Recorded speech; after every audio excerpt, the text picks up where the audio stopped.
Votre plus grand adversaire ne se trouve ni dans une salle de réunion, ni sur un ring, ni sur un champ de bataille. Il dort dans votre lit. Il vous regarde dans le miroir chaque matin. Il est avec vous en ce moment même. C'est cette voix dans votre crâne, celle qui commente, juge et sabote chacune de vos pensées. Vous avez essayé de la faire taire, de la combattre, de l'ignorer, et vous avez échoué, parce que vous utilisez les mauvaises armes. Cette vidéo va vous révéler l'arme la plus puissante contre cet ennemi. Une seule question, forgée il y a 2000 ans par les esprits les plus forts de l'histoire, capables de le désarmer instantanément. Ce n'est pas un secret pour tout le monde. C'est un outil pour ceux qui sont prêts à penser différemment, à passer au niveau supérieur de la maîtrise de soi. Avant de commencer, écrivez dans les commentaires quelle est la dernière chose que votre critique intérieure vous a dite. Soyez honnête, c'est la première étape. Comprenons d'abord la nature de l'ennemi. Ce critique intérieur n'est pas un monstre. C'est un système de sécurité obsolète, un logiciel archaïque qui tourne dans un cerveau moderne. Il a été conçu il y a des centaines de milliers d'années pour vous protéger des tigres à dents de sabre et de l'exclusion de la tribu. Son travail était de vous faire imaginer le pire scénario pour garantir votre survie. Le problème, aujourd'hui, il réagit à un regard de travers de votre patron, à un like manquant sur les réseaux sociaux ou à une simple hésitation comme à une menace de mort. Il déclenche les mêmes alertes, la même anxiété, la même paralysie. La société moderne, avec son flux incessant de comparaison et de pression, a transformé ce gardien en un tyran.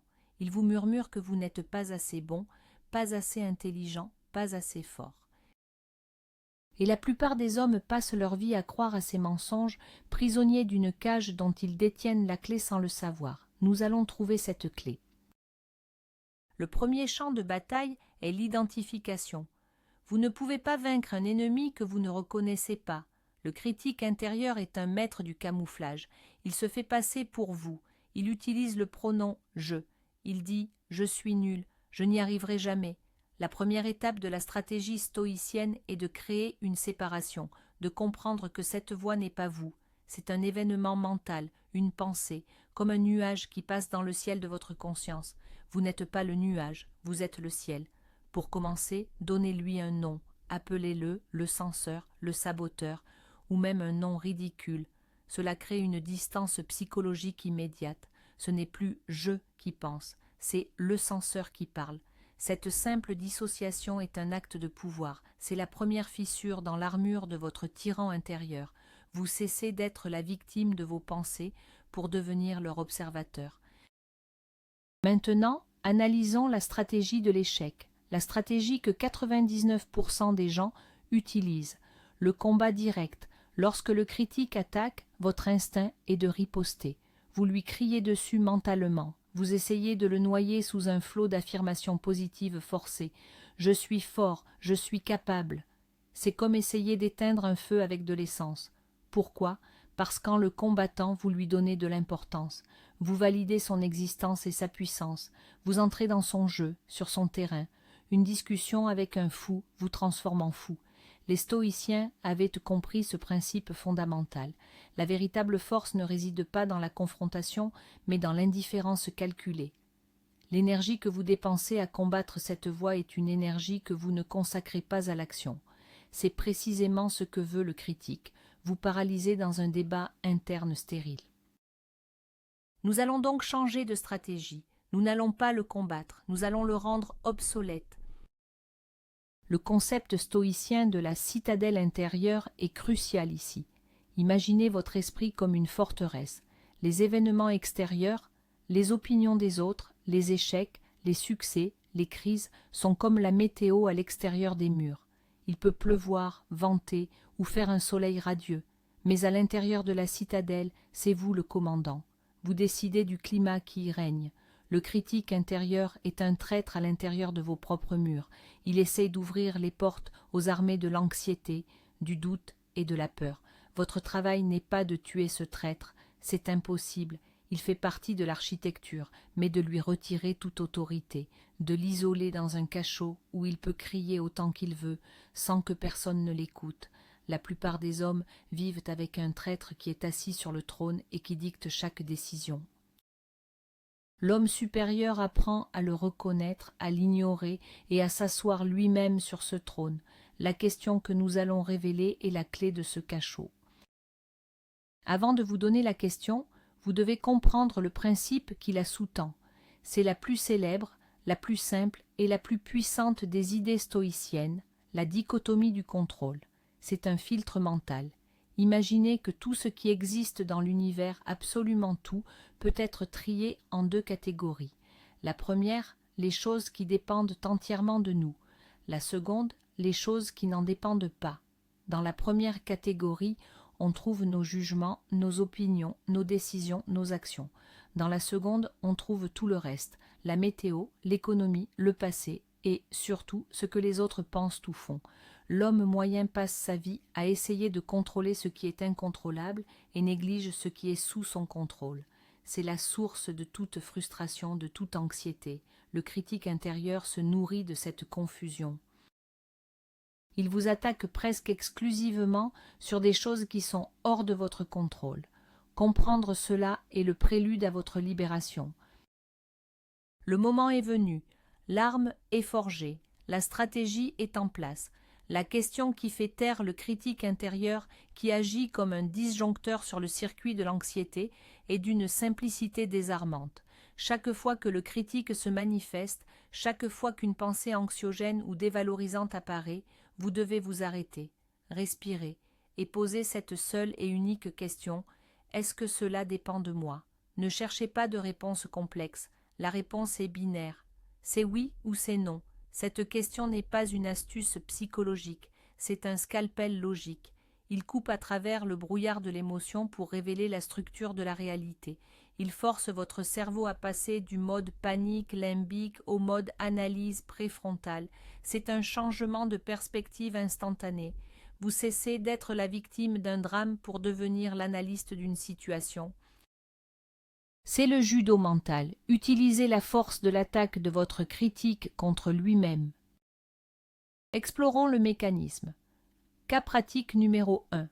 Votre critique intérieure vous dit: mon patron pense que je suis incompétent, je vais être viré. L'anxiété monte, la paralysie s'installe. Maintenant, appliquons la question. Est-ce que cela dépend de moi? Décortiquons. Ce que mon patron pense de moi, est-ce que cela dépend de moi? Non. C'est dans sa tête, c'est son jugement, c'est hors de mon contrôle. Le fait que je puisse être viré, est-ce que cela dépend entièrement de moi? Non. C'est sa décision liée à des facteurs économiques, stratégiques que j'ignore peut-être. Immédiatement, la charge émotionnelle associée à ces éléments s'effondre. Vous venez de réaliser que vous vous inquiétez pour des choses sur lesquelles vous n'avez aucune prise. Le critique perd son pouvoir, mais la question ne s'arrête pas là. Elle a une seconde partie implicite. La vraie question est: qu'est-ce qui, dans cette situation, dépend de moi? La qualité de mon travail, ma ponctualité, mon attitude, ma préparation pour la prochaine réunion, la mise à jour de mon CV. Voilà votre nouveau champ de bataille. L'énergie de l'anxiété est instantanément convertie en un plan d'action. Cas pratique numéro 2, encore plus insidieux, le regret. Le critique adore le passé. Il vous murmure: si seulement j'avais fait ceci, si seulement je n'avais pas dit cela, ma vie serait meilleure. C'est un poison qui paralyse le présent. Appliquons la question. Est-ce que le passé dépend de moi? La réponse est un non catégorique. Vous ne pouvez pas plus changer ce qui s'est passé il y a 5 minutes que ce qui s'est passé il y a 1000 ans. C'est une loi fondamentale de l'univers. En posant cette question, vous vous confrontez à cette réalité. Toute l'énergie mentale que vous consacrez à rejouer le passé est un gaspillage total. Le critique est réduit au silence, car il argumente contre la physique. Encore une fois, la deuxième partie de la question entre en jeu. Qu'est-ce qui dépend de moi maintenant? La leçon que je peux tirer de cette erreur, la décision de ne pas la répéter. L'action que je peux entreprendre aujourd'hui pour construire un futur différent. La question stoïcienne ne nie pas le passé, elle l'utilise comme un carburant pour le présent. Le troisième domaine de prédilection du critique est le futur, l'anxiété anticipatoire. Et si je rate cette présentation? Et si elle me rejette? Et si je tombe malade? Le critique est un excellent scénariste de films catastrophes. Appliquons la question. Est-ce que le résultat final de ma présentation dépend entièrement de moi? Non. Il dépend de l'humeur de l'audience, de problèmes techniques, de 1000 autres variables. Est-ce que le fait qu'elle m'accepte ou me rejette dépend entièrement de moi? Non. Cela dépend de ses goûts, de son histoire, de son état d'esprit. La question vous force à accepter votre absence de contrôle sur l'issue finale. Cela peut sembler effrayant, mais c'est le contraire. C'est libérateur. Vous lâchez un fardeau qui ne vous a jamais appartenu, et vous vous concentrez sur ce qui dépend de vous, la qualité de votre préparation, l'honnêteté de votre approche, le courage de tenter votre chance. Vous vous détachez du résultat pour vous attacher au processus. C'est là que réside la véritable confiance en soi. La question stoïcienne fonctionne aussi sur les comparaisons sociales. Le carburant principal du critique à l'ère d'Instagram.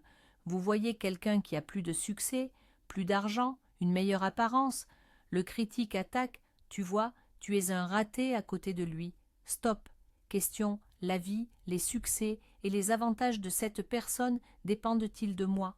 La réponse est évidente. Non. Se comparer à lui est donc une opération mentalement absurde. C'est comme si une pomme se plaignait de ne pas être une orange. L'homme supérieur ne se compare pas aux autres, car c'est une perte d'énergie. Il se compare à celui qu'il était hier. C'est le seul axe de comparaison qui dépend de lui. La question stoïcienne vous ramène à votre propre voie, à votre propre jeu. Le succès des autres cesse d'être une menace pour devenir, au mieux, une information, au pire, un simple bruit de fond. Vous vous concentrez sur la seule variable que vous pouvez influencer, vous-même. Il est important de comprendre que cet outil n'est pas un anesthésiant émotionnel. Le stoïcisme n'est pas la suppression des émotions, c'est la fin de la souffrance inutile. Vous ressentirez toujours de la déception si vous échouez ou de la tristesse si vous perdez quelque chose. C'est humain. Mais la question stoïcienne empêche ces émotions saines de se transformer en souffrance pathologique. La déception est une chose. Se répéter en boucle « je suis un incapable, je n'y arriverai jamais » en est une autre. La première est une information sur un événement. La seconde est une histoire destructrice que vous vous racontez. La question « est-ce que cela dépend de moi ?» agit comme un filtre. Elle vous permet de ressentir l'émotion sans vous identifier à l'histoire que le critique essaie de construire autour. Elle sépare le signal du bruit. L'émotion devient une information, pas une identité. Pour que cet outil devienne une seconde nature, il faut de la pratique. C'est un muscle mental. Au début, vous devrez consciemment vous arrêter et poser la question. Ce sera peut-être difficile. Le critique est rapide, il a des années d'entraînement. Mais à chaque fois que vous réussirez à le faire, vous renforcerez un nouveau chemin neuronal. Imaginez que vous tracez un nouveau sentier dans une forêt dense. Les premières fois sont ardues, mais plus vous l'empruntez, plus il devient large et facile d'accès, jusqu'à devenir une autoroute. L'ancien chemin, celui de l'anxiété et de l'autoflagellation, s'effacera peu à peu, faute d'utilisation. Faites-en un rituel. Chaque soir, repensez à un moment de la journée où votre critique a pris le dessus. Rejouez la scène mentalement et appliquez la question. C'est votre entraînement quotidien pour la citadelle intérieure.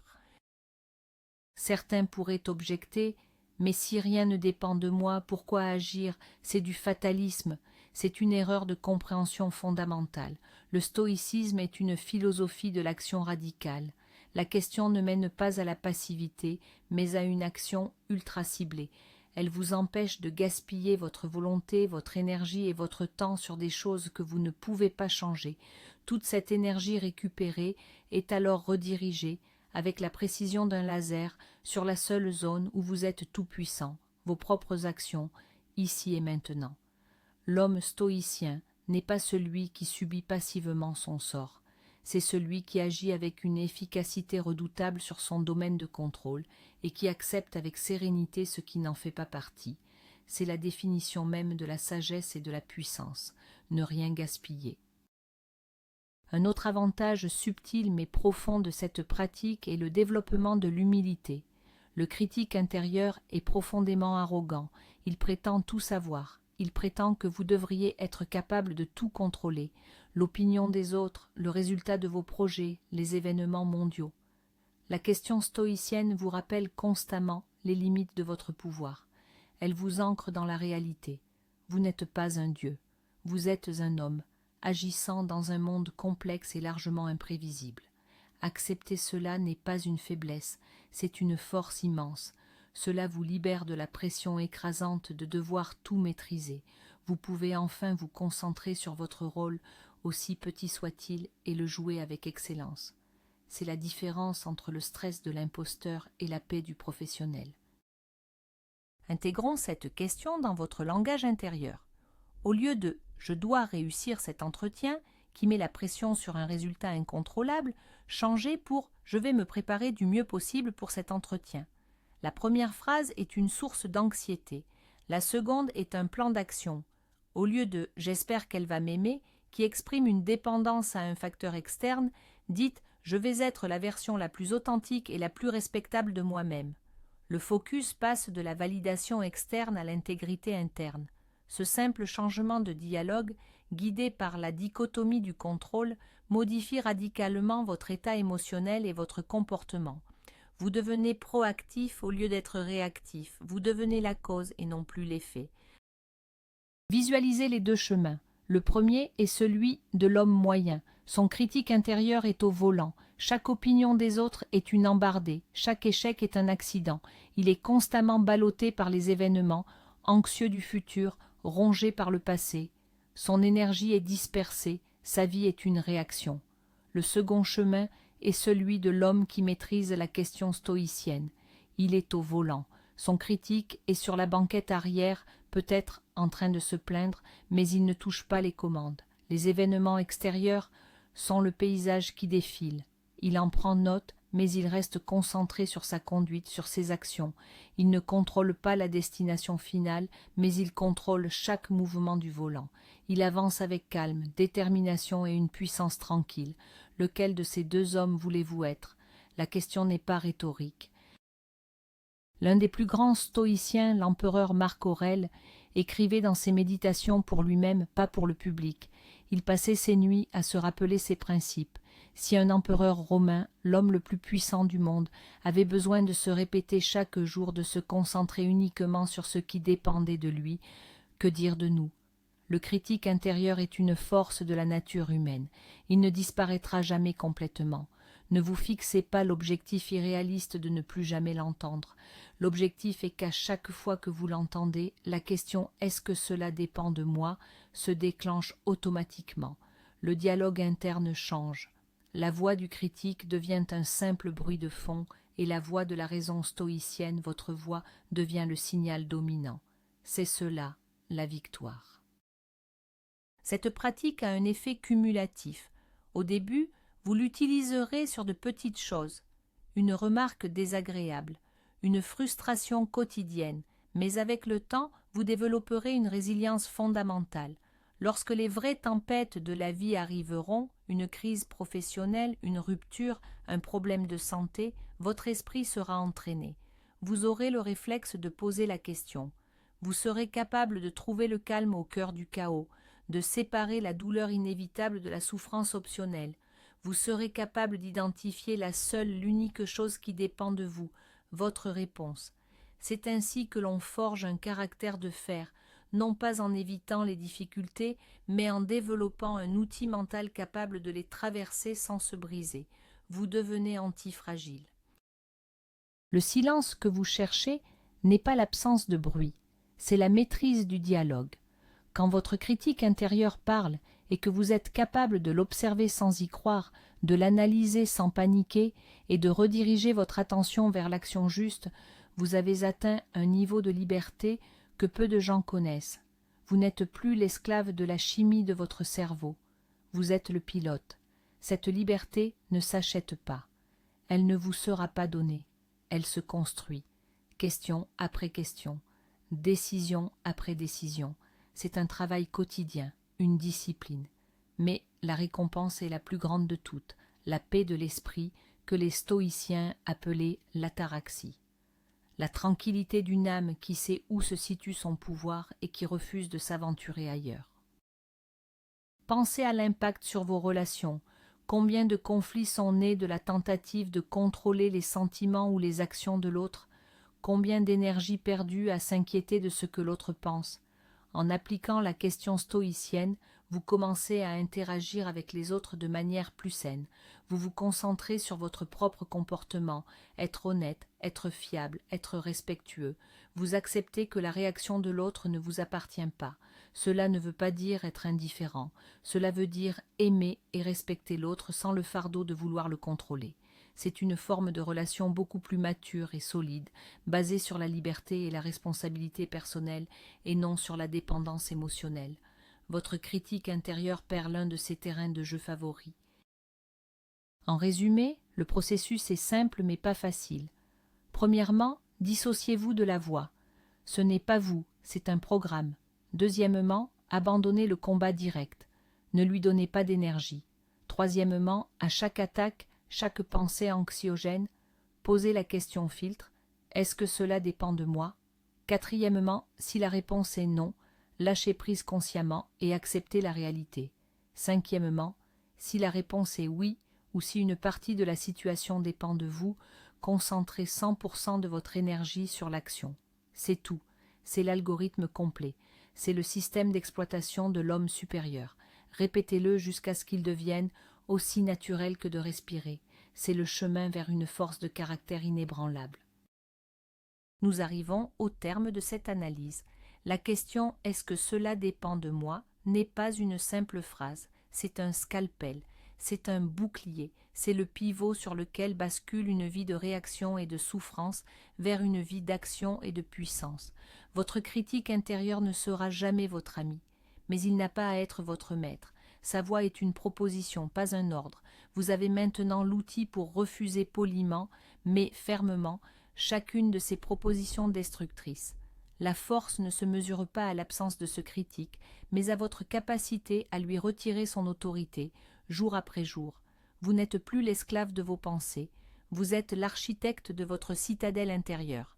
Les murs sont solides et vous êtes le seul gardien de la porte. Merci d'avoir investi ce temps en vous. Si cette stratégie a résonné, abonnez-vous pour ne pas manquer les prochaines. C'est ainsi que nous construisons une communauté d'esprit fort. Maintenant que vous avez l'outil, quelle est la première pensée ou situation sur laquelle vous allez l'utiliser? Partagez-le dans les commentaires.